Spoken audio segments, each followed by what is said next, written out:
Penguin Random House Audio presents Beauty in the Blood, a novel by Charlotte Carter. Read for you by Marie-Françoise Theodore. Chapter 1. Southeastern Georgia, 1865. In the daytime, they kept low to the ground, watching, not speaking much. It seemed safer to travel that way. So by night, they were walking black ghosts. 5 of them left the ravaged Clarkson place together. The pitiful livestock had long ago been slaughtered for food. The big house was ransacked, nothing of use left behind. Some of the newly freed slaves stayed among the ruins. Others, destined never to see the day of their freedom, had dropped dead of exhaustion and hunger. As for Master Clarkson and his remaining kin, they'd vanished long ago, riding off in the middle of the night. This band of 5 had been on the road for 3 days now. In their flight, the 5 of them, Preacher Jack, Monroe, Henry and his son Abner, and Reuben, had raided abandoned homes, looking for any food or tools they could lay hands on. They were now living, for the most part, on the berries they picked. They had heard all kinds of rumors. Seek out the Union soldiers, they'll help you, give you something to eat. Keep away from the Union troops. They're mean, tired of fighting, resentful. Some of them never even seen nobody look like us before, might shoot you thinking you some kind of animal. And woe be unto you if you come across any deserting Rebs, wounded and half crazy. They'd just as soon kill you as look at you. Monroe was hungry. He was so hungry, nothing else mattered. So when Brother Jack told him to wait a little while longer before he lit the fire, for the first time ever, Monroe disobeyed the older man. Earlier in the day, he had found and skinned a possum, and Monroe meant to have some of it now. They tore at the charred flesh, sucked at its bones. Hungry as they were, Jack had made them say grace before eating. As a respected elder, the preacher who knew how to read some, the only one of them who had ever been more than 10 miles away from his birthplace, he was looked to for guidance, and the other men were trusting in him to lead them on to freedom.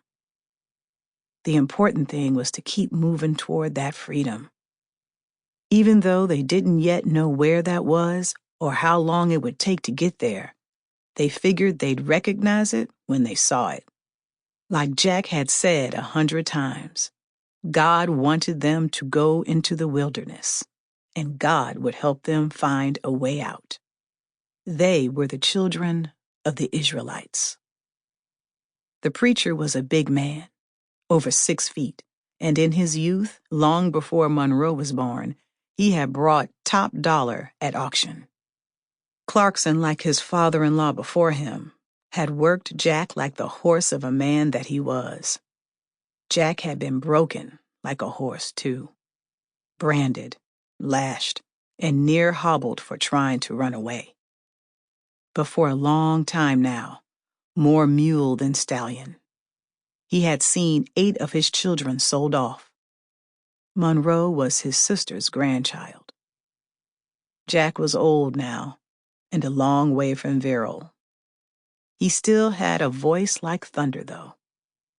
And when he talked to the others about God and sin, good and evil, it was not hard to understand why so many believed the word of the Lord was booming out of his throat.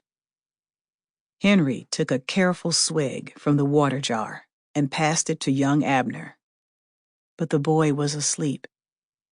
13-year-old Abner had come out of Henry's wife by way of Master Clarkson's son.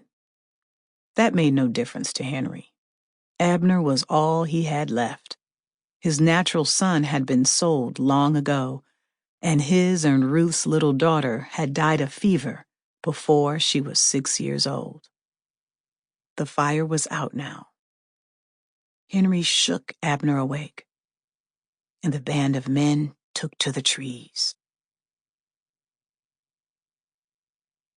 Chapter 2, Midtown Manhattan, 2000. The March air was wonderful, bracing, yet it had a milder hint of the coming change of season.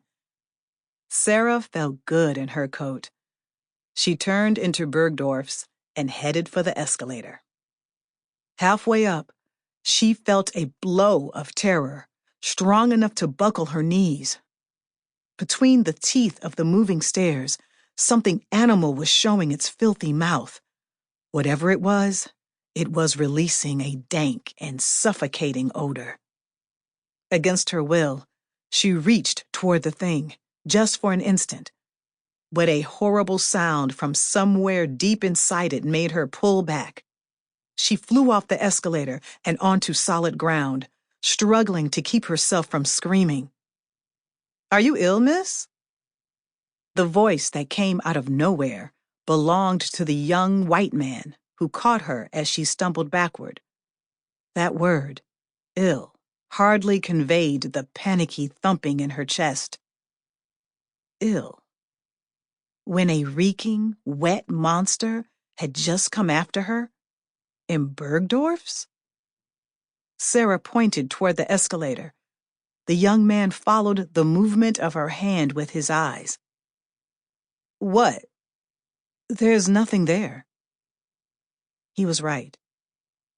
No monsters anywhere in sight. "Should I get a doctor?" the stranger asked. She looked at him, dizzy, confused. But the pounding in her heart and ears had ceased. She inhaled deeply.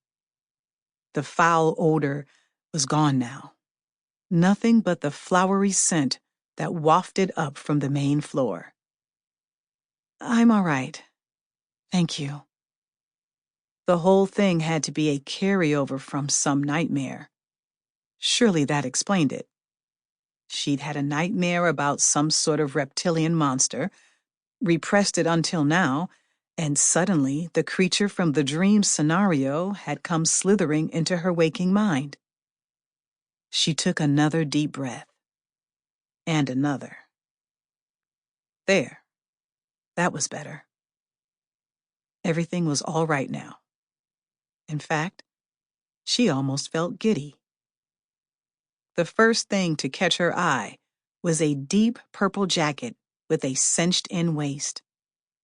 Pretty, in its way, attention-grabbing, but certainly not at all her style.